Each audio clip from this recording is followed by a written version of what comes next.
بسم اللہ الرحمن الرحیم۔ السلام علیکم۔ ایک آدمی سیدنا غوثِ بہاؤالدین ذکریہ ملتانی کے مزار پر سلام کے عرض کے لیے حاضر ہوا۔ فاتحہ کے بعد جب لوٹنے لگا تو ایک شخص پر اس کی نظر پڑی۔ وہ دعا میں مشغول تھا تو وہ رک گیا۔ وہ انتہائی کمزور اور چہرے پر اس کے اداسی چھائی ہوئی تھی، اور کھڑے ہونے کی وجہ سے اس کے گلے میں پانی کا ایک ڈول لٹکا ہوا تھا جس میں اس نے اپنے دائیں ہاتھ کی انگلیاں ڈبو رکھی تھی۔ اس کے چہرے کو بغور دیکھا اور کچھ اسے ایسے لگا کہ جیسے میں اس کو جانتا ہوں۔ جب اس نے دعا ختم کی تو میں نے اس کو سلام کیا۔ اس نے سلام کا جواب دے کر میری طرف دیکھا اور مجھے پہچان لیا۔ پھر لمحے بھر کے لیے سوکھے ہونٹوں پر پھیکی سی مسکراہٹ آئی اور فوراً ہی وہ ختم ہو گئی۔ حسب سابق وہ اداس ہو گیا۔ میں نے اس سے گلے میں پانی کا ڈول لٹکانے اور اس میں دائیں ہاتھ کی انگلیاں ڈبوئے رکھنے کا سبق پوچھا تو اس نے ایک سرداہ بری اور پھر بتایا، میری ایک چھوٹی سی پرچون کی دکان ہے۔ ایک بار میرے پاس آ کر ایک بیکاری نے دستے سوال کیا، میں انہیں ایک سکہ نکال کر اس کی ہتھیلی پر رکھ دیا۔ وہ دعائیں دیتا ہوا چلا گیا۔ پھر دوسرے دن آیا اور اس طرح سکہ لے کر چلتا بنا۔ اب وہ روز آنے لگا۔ میں بھی کچھ نہ کچھ اسے دینے لگا۔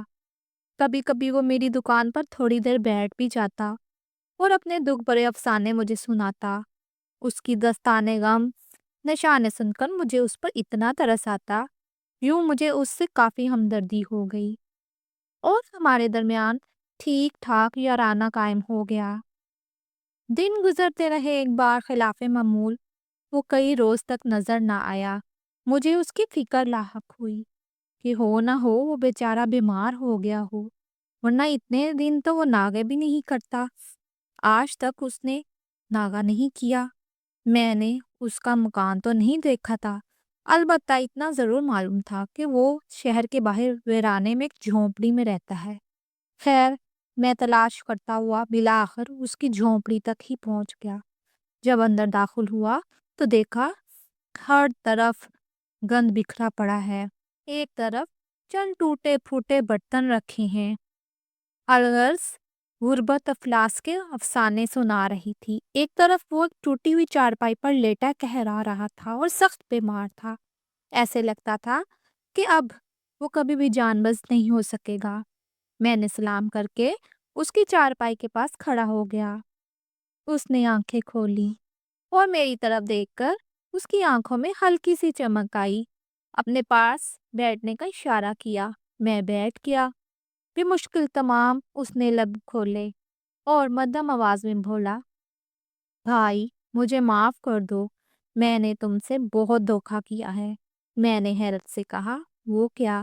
کہنے لگا، میں نے تم کو اپنے دکھ درد کے جتنے بھی افسانے سنائے تھے وہ سب من گھڑت تھے، اور اسی طرح گڑی ہوئی داستانیں سنا سنا کر میں لوگوں سے بھیک مانگتا رہا۔ اب چونکہ بچنے کی بظاہر کوئی امید نظر نہیں آ رہی، اس لیے تمہارے سامنے حقائق کا انکشاف کیے دیتا ہوں۔ میں ایک درمیانے گھرانے میں پیدا ہوا، شادی بھی کی، بچے بھی ہوئے۔ میں کام چور ہو گیا، مجھے بھیک مانگنے کی لت پڑ گئی۔ میری بیوی اور میرے بچے اس پیشے سے سخت نفرت کرتے تھے۔ اس سلسلے میں اکثر ہماری لڑائی ہوتی رہتی۔ رفتہ رفتہ بچے جوان ہو گئے۔ میں نے ان کو اعلیٰ درجے کی تعلیم دلائی، ان کو بڑی بڑی ملازمتیں مل گئی۔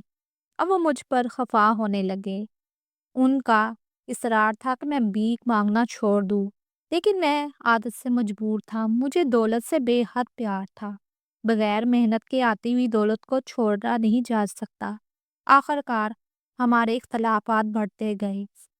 میں نے بیوی بچوں کو خیر بیات کہہ کر انہیں اس ویرانے میں جھونپڑی میں آ گیا۔ اتنا کہنے کے بعد وہ ایک ڈھیر کی طرف اشارہ کرنے لگا، جھونپڑی کے کونے میں اشارہ کرتے ہوئے جہاں پر بہت گند بکھرا ہوا تھا۔ اس نے مجھے کہا، اس کو ہٹاؤ، اس کے نیچے تمہیں 4 بوریاں نظر آئیں گی، ان میں سے ایک بوری کا منہ کھول دو۔ چنانچہ میں نے ایسا ہی کیا۔ میں نے جو ہی بوری کا منہ کھولا تو میری آنکھیں پھٹی کی پھٹی رہ گئی۔ اس بوری میں تو نوٹوں کی گڈیاں تہ در تہ رکھی ہوئی تھی۔ یہ ایک اچھی خاصی رقم تھی۔ اب وہ بیکاری مجھے بڑا ہی پرسرار لگ رہا تھا۔ کہنے لگا، یہ چاروں بوریاں اسی طرح نوٹوں سے بھری ہوئی ہیں۔ میرے بھائی، دیکھو، میں نے تم پر اعتماد کر کے اپنا راز فاش کر دیا ہے۔ اب تم میری وصیت پر عمل کرنا ہوگا۔ کرو گے نا؟ میں نے حامی بھر لی اور کہا، دیکھو، میں نے اس دولت سے بڑا ہی پیار کیا ہے۔ اسی کی خاطر اپنا بھرا گھر اجاڑا، نہ کبھی اچھا کھایا، نہ کہیں عمدہ پہنا، بس اس کو دے دے کر خوش ہوتا رہا۔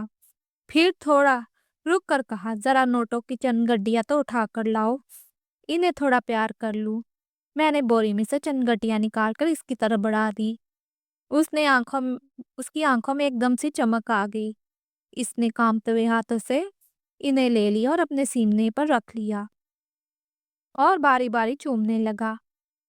وہ ہر گڈی کو چومتا، آنکھوں سے لگاتا اور کہتا جاتا، میری وصیت خاص وصیت ہے، اس کو تمہیں پورا کرنا ہی پڑے گا، اور وہ یہ ہے کہ میری زندگی بھر کی پونجی یعنی چاروں نوٹوں کی بوریاں تمہیں کسی طرح بھی میرے ساتھ دفن کرنا ہوگا۔ میں نے وعدہ کر لیا۔ وہ نہایت حسرت کے ساتھ نوٹوں کو چوم رہا تھا کہ اچانک اس کے حلق سے ایک خوفناک چیخ نکلی، اور وہ چیخ نکل کر فضا کی پناہیوں میں گم ہو گئی۔ میں خوف کے مارے تھر تھر کانپنے لگا۔ اس کا نوٹوں والا ہاتھ چارپائی کے نیچے لٹک گیا، نوٹ ہاتھ سے گر پڑے، سر دوسری طرف ڈھلک گیا اور اس کی روح قفس نصری سے پرواز کر گئی۔ میں نے جلدی سے اپنے آپ پر قابو پایا اور اس کے سینے وغیرہ اور نیچے سے بھی نوٹ اکٹھے کر کے اسے بوری میں واپس ڈال دیے۔ بوری کے منہ کو اچھی طرح بند کیا اور اسی طرح اس بوری کو گند کے نیچے چھپا دیا۔ پھر چند آدمی کو ساتھ لے کر اس کو دفن کیا اور کسی بھی ہیلے سے بڑی سی قبر کھدوا کر حسب وصیت وہ چاروں بوریاں اس کے ساتھ دفن کر دی۔ کچھ عرصے کے بعد مجھے کاروبار میں خسارہ شروع ہو گیا۔ نوبت یہاں تک آ گئی کہ میں خاصا مقروض ہو گیا۔ قرض خواہ کے تقاضوں نے میری ناک میں دم کر دیا۔ ادائے قرض کی کوئی بھی صورت نظر نہیں آتی تھی۔ ایک دن اچانک مجھے یاد آیا کہ وہ پرسرار بیکاری ہے۔ مجھے اپنی نادانی پر رہ رہ کر افسوس ہونے لگا کہ میں نے اس کی وصیت پر عمل کر کے اتنی ساری رقم اس کے ساتھ کیوں دفن کر دی۔ یقیناً مرنے کے بعد اسے قبر میں اس کے مال کا کوئی نفع نہیں ہوگا۔ اگر میں اس مال کو رکھ لیتا تو آج ضرور مالدار ہو جاتا۔ مزید شیطان نے مشورہ دینا شروع کر دیا کہ اب بھی کیا گیا ہے، وہاں قبر میں اب بھی دولت سلامت ہوگی۔ میں نے کسی پر بھی اعتماد نہیں کیا تھا اور نہ ہی کسی پر راز ظاہر کیا تھا، اور پھر میں نے رات کا انتظار کیا اور میں نے عزم کیا کہ اب خواہ کچھ بھی ہو جائے میں وہ نوٹوں کی بوریاں ضرور حاصل کر کے رہوں گا۔ اور پھر میں کدال وغیرہ لے کر قبرستان پہنچ گیا۔ میں اب اس قبر کے پاس کھڑا تھا۔ ہر طرف سناٹا تھا، خوفناک خاموشی چھائی ہوئی تھی۔ میرا دل کسی نامعلوم خوف کے سبب زور زور سے دھڑک رہا تھا اور میں پسینے میں شرابور ہو رہا تھا۔ آخرکار ساری ہمت جمع کر کے میں نے اس کی قبر پر کدال چلا دی۔ 2-3 کدال چلانے کے بعد میرا خوف تقریباً جاتا رہا۔ تھوڑی دیر کے بعد میں نے اس میں ایک مناسب سا شگاف کرنے میں کامیاب ہو گیا۔ اب بس ہاتھ اندر بڑھانے ہی کی دیر تھی، لیکن میری ہمت جواب دینے لگی۔ خوف و دشت کے سبب میرا سارا وجود تھر تھر کانپنے لگا۔ طرح طرح کے ڈرانے خیالات نے مجھ پر غلبہ پانا شروع کر دیا۔ ضمیر بھی چلا چلا کر کہہ رہا تھا، لوٹ چلو اور مال حرام سے اپنی عاقبیت کو برباد مت کرو۔ لیکن بالآخر طمع اور حرص نے غالب آیا اور مالدار ہو جانے کے سنہرے خواب نے ایک بار پھر ڈھارس بندھائی۔ اب تھوڑی سی ہمت کر لو، منزل مراد ہاتھ میں ہے۔ دولت کے نشے نے مجھے انجام سے بالکل غافل کر دیا۔ میں نے اپنا سیدھا ہاتھ قبر کے شگاف میں ڈالا اور ابھی بوری ٹٹول ہی رہا تھا کہ میرے ہاتھ میں انگارہ آ گیا۔ درد اور قبض سے میرے منہ سے ایک زوردار چیخ نکل گئی اور قبرستان کے بھیانک سناٹے میں گم ہو گئی۔ میں نے ایک دم اپنا ہاتھ قبر سے باہر نکالا اور سر پر پاؤں رکھ کر بھاگ کھڑا ہوا۔ میرا ہاتھ پوری طرح جلس چکا تھا، مجھے سخت جلن ہو رہی تھی۔ میں نے خوب رو رو کر بارگاہ الہی میں توبہ کی۔ میرے ہاتھ کی جلن نہ گئی۔ اب تک بے شمار ڈاکٹروں حکیموں سے علاج کروا چکا ہوں، لیکن ہاتھ کی جلن نہیں جاتی۔ ہاں، انگلیاں پانی میں ڈبونے سے کچھ آرام ملتا ہے، اسی لیے ہر وقت اپنا دایاں ہاتھ پانی میں رکھتا ہوں۔ اس شخص کی یہ حیرت انگیز داستان سن کر میرا دل ایک دم دنیا سے اچاٹ ہو گیا۔ دنیا کی دولت سے مجھے نفرت ہو گئی اور بے ساختہ قرآن عظیم کی یہ آیات مجھے یاد آنے لگی۔ بسم اللہ الرحمن الرحیم، الحاکم التکاثر حتی زرتم المقابر۔ ترجمہ: اے ایمان والو، تمہیں غافل کر رکھا ہے مال کی زیادہ طلبی نے، یہاں تک کہ تم قبروں کا منہ دیکھا، اور مال کی محبت نے کس قدر تباہی مچائی۔